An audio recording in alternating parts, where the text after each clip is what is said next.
Hi guys, it's been quite a while now. So much has just gotten in the way of me wanting to make these videos. A new school semester started, I actually started a new job, just kinda general life and mental health struggles have just made it oh so fun to try and create videos.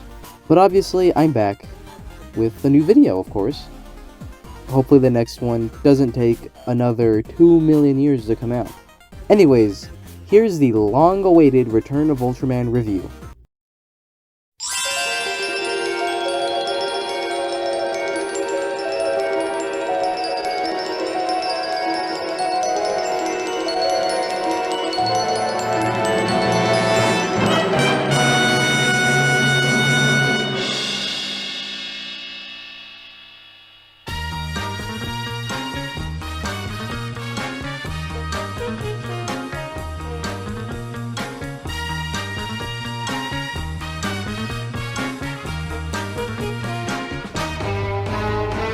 Return of Ultraman is the fourth entry of the Ultra franchise and the third of the Ultraman series. It laid and solidified much of the groundwork for the Ultraman series. Most of what we have today was truly realized in this entry, from how attack teams were handled going forward, past Ultras returning to aid the current hero, returning aliens and villains, certain types of scenery, shot composition, and really just the overall feel of the franchise. Return of Ultraman's first episode aired April 2nd, 1971, and its final episode aired March 31st, 1972. It starred Jiro Dan as Hideki Go, Nobuo Tsukamoto as Katsuhiro Kato, Jun Negami as Ryu Ibuki, Shunsuke Ikeda as Takeshi Minami, Ko Mitsui as Ippei Ueno, Katsuragi Mika as Oka Yuriko, Nishida Ken as Kishida Fumo, Kawaguchi Hideki as Jiro Sakata, Sakakibara Rumi as Aki Sakata, Kishida Shin as Ken Sakata, Iwasaki Kazuko as Maruno Rumiko, Yatsu Isao as the voice of Ultraman Jack, Kikuchi Eiichi as Ultraman Jack's suit actor, and Toya Takanobu as most of the monsters. The show was developed by Shozo Ehara and Yoji Hashimoto, and music was done by Toru Fuyuki.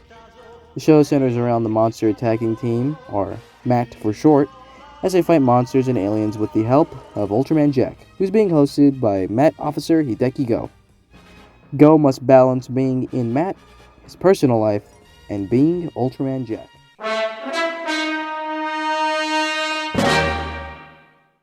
I actually went and asked the Ultra fan base what they think of the show, and I got basically nothing but people saying it's their favorite show of season or even their favorite season altogether.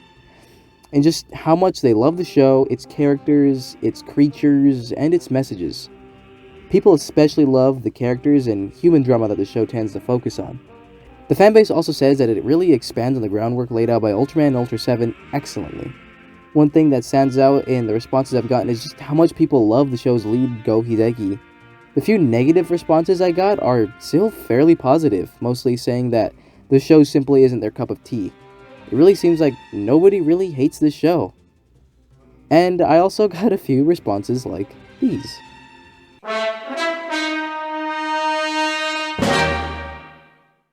Now to the meat and potatoes of the actual review.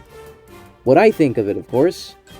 Return of Ultraman is one of my favorite entries of the Ultra franchise, which I'm a bit surprised of. You see, when I first started the show way back, well, I say way back, but only really 3 years ago now, well, more like 2, way back in December of 2020, I just couldn't get into it. I watched all the way up to the first 6 episodes, and just kind of went, wow, that was pretty good. And then I didn't really want to watch anymore. But I decided to push on and to finish it. And well, here we are today. It's got some great characters, visuals, stories, monsters, music, and he's just one of my favorite characters in all of the Ultra series. Go Hideki, or Hideki Go.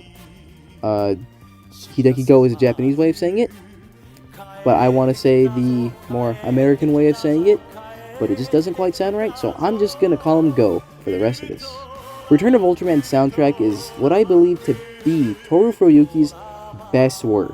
While most of the music is incidental tracks, they are all extremely solid pieces of music.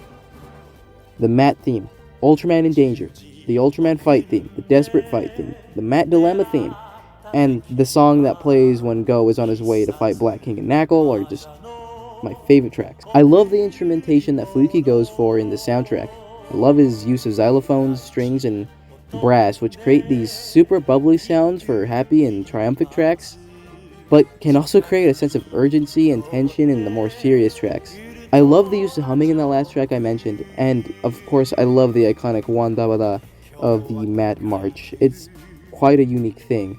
Well, maybe not so unique anymore as it kind of became a tradition for the Ultraman series, but I still love it, and I think it's probably best used in this show. Speaking of attack teams, Matt is a solid attack team. They're not completely useless like some later teams, and I think that they have a really nice dynamic, unlike a later team. But what I specifically like about Matt is their weapons. Return of Ultraman has some amazing miniature effects. I really love the look of the Matt Arrow and Gyro. I also like the uniforms that Matt wears, and I think their guns are pretty neat. Really, Return of Ultraman just has some of the best overall visuals of the Showa era. I love the use of the sunset backdrop for fights in the show. I really like the way the show plays with lighting in general, to be honest, making for some amazing shots like these.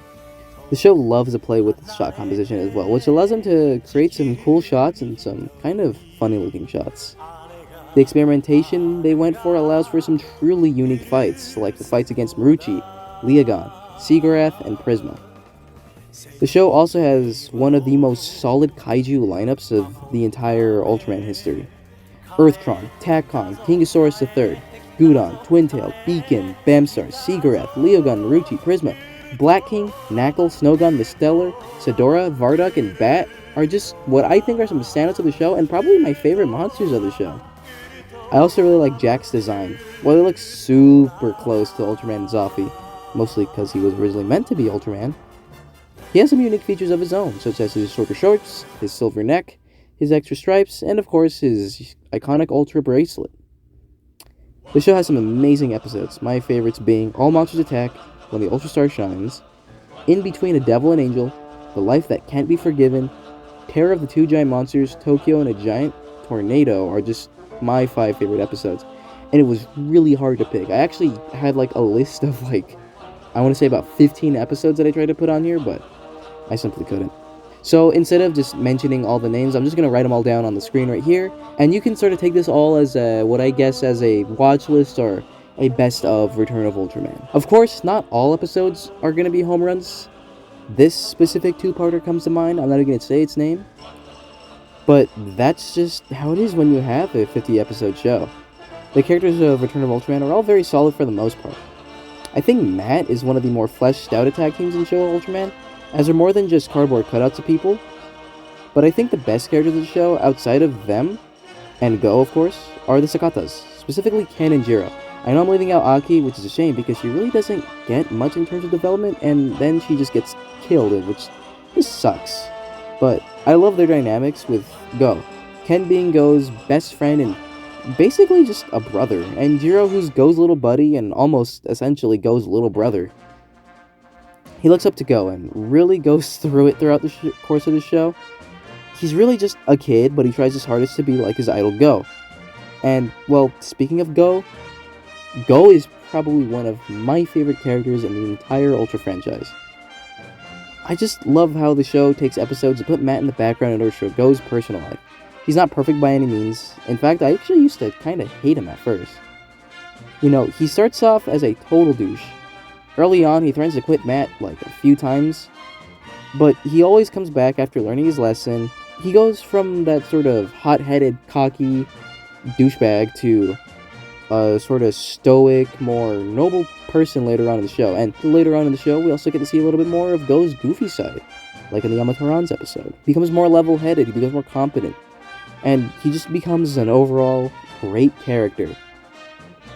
As I say, he's a great character, an amazing character, and it really sucks that we won't be able to see him again, as, well, sadly, Jiro Dan, Go Hideki's actor, passed away March 24th, 2023, and, well, that's why I decided to make this review, to honor the late Jiro Dan. In fact, this review was supposed to come out April 2nd, but, you know, things got in the way.